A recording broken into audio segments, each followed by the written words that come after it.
Aujourd'hui, je prends la route pour vous emmener à la rencontre d'un monument de saveur qui séjourne sur les fonds rocheux des eaux peu profondes de Bretagne, le homard. J'avoue que j'en pince un peu pour ce crustacé. Comme Fancherillou à l'Auguilly de la mer, un jeune pêcheur qui n'en démord pas d'aller titiller cet animal tant convoité.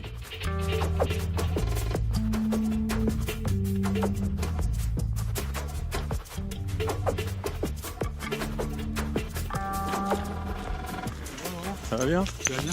Ouais, très bien, très bien. Je suis assez impatient quand même d'aller voir les bêtes à grosses pinces. En fait, le homard, c'est devenu un aliment de luxe quasiment, un plat de riche, quoi, on va dire. Surtout à cette époque-ci, oui. On est aux périodes des fêtes, une demande très forte et très peu d'offres, donc les prix flambent. C'est combien les prix à peu près? Là, sous criée, on est entre 30 et 40 euros.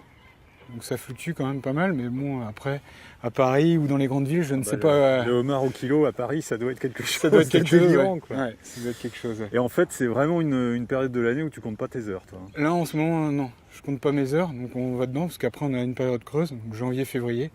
On y va? On est parti. En route.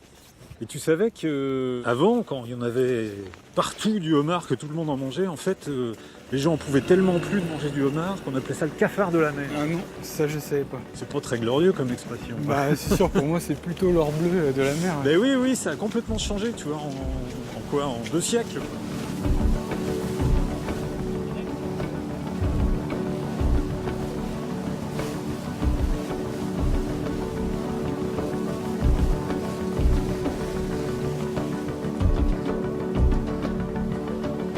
T'as toujours été pêcheur, Fanche, toi? Non, j'étais marin de commerce à la base. Ah oui, dans la marine marchande? Dans la marine marchande, ouais. Ah ouais. Donc, j'étais second capitaine là sur des cabliers chez les Louis Dreyfus Bah, Armateurs. dis donc, respect. Navire cablier, t'as dû faire le tour du monde, J'ai quoi. fait le tour du monde. Ouais. Ah ouais. Ouais. Et t'es revenu chez toi? Et je suis toi revenu chez moi, de toute Ah, façon c'est je bien, pouvais pas quitter chez moi. Que ce soit du côté de ma mère ou de mon père, ils étaient tous pêcheurs dans la famille. Donc je crois qu'on a de l'eau de mer dans les veines. Et ça a été facile? Ça n'a pas été facile. Parce que c'est quand même un changement de vie, même si ça reste en mer. Oui, et puis c'est le parcours du combattant, quoi. Pour avoir les PME, les autorisations pour pouvoir pêcher, c'est pas évident. Hein.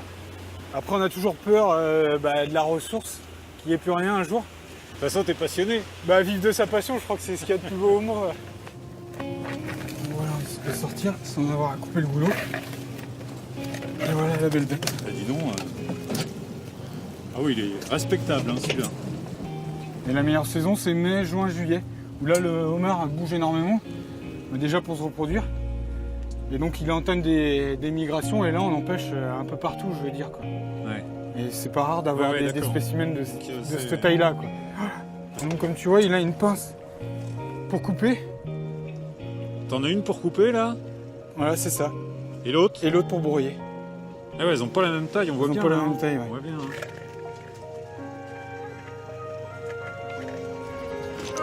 C'est bon, on va y aller en arrière. Attention aux pieds.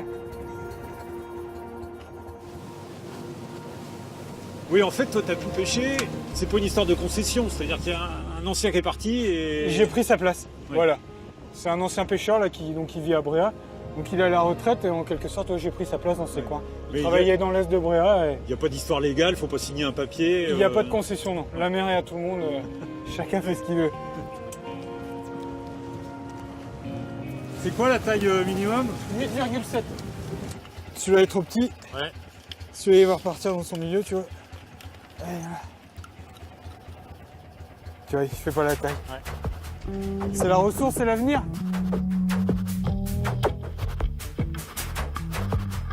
La ma hantise, c'est de me les faire voler. Tu vois, tous les ans, il y a au moins une trentaine de casiers Ouais, 30 quand même. de perdus, ouais. Donc, on va dire une vingtaine de volés.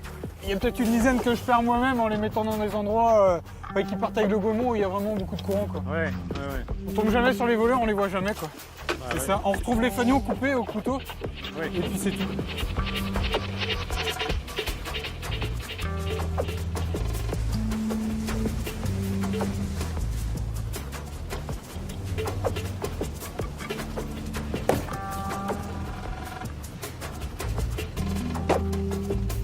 Ou alors tu m'en es où, Franche, là?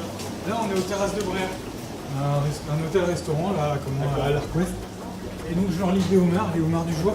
Ah bah tiens, messieurs, bonsoir. Au chef. Bonsoir, chef. Ça va bien? Chef, ça va? Ah, les jolis C'est pour vous, ça? Si, si, parfait.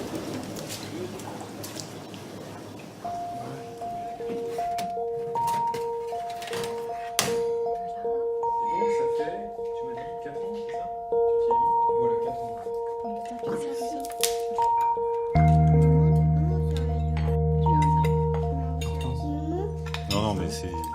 Bah ouais, c'est délicieux, quoi. C'est délicieux. C'est pas mauvais. Fraîchement pêché. Bah oui, en plus. Ouais, là. Fraîchement, je te confirme. Ah oui, c'est vrai.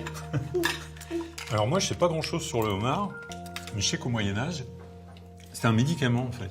Ça avait des vertus médicinales.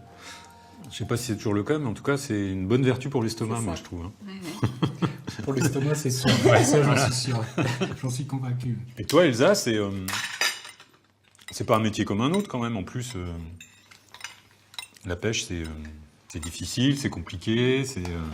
Tu l'admires, ton mari, de faire ça? J'admire, c'est du stress quand même au quotidien, surtout l'hiver. Elle t'admire, quand même. Hein. Quand il Pas fait... mal, pas mal. Quand il fait mauvais, je suis heureuse de le voir rentrer, sain et sauf. Ouais. Mais bon, c'est un métier de passion et c'est sûr que...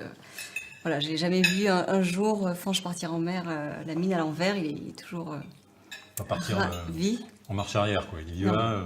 Et il a toujours le t'aimes sourire ça en rentrant. T'aimes ça, être sur l'eau, toi? Moi, j'adore ça. Ça se voit, de toute façon. On vient de vous raconter une histoire de homard.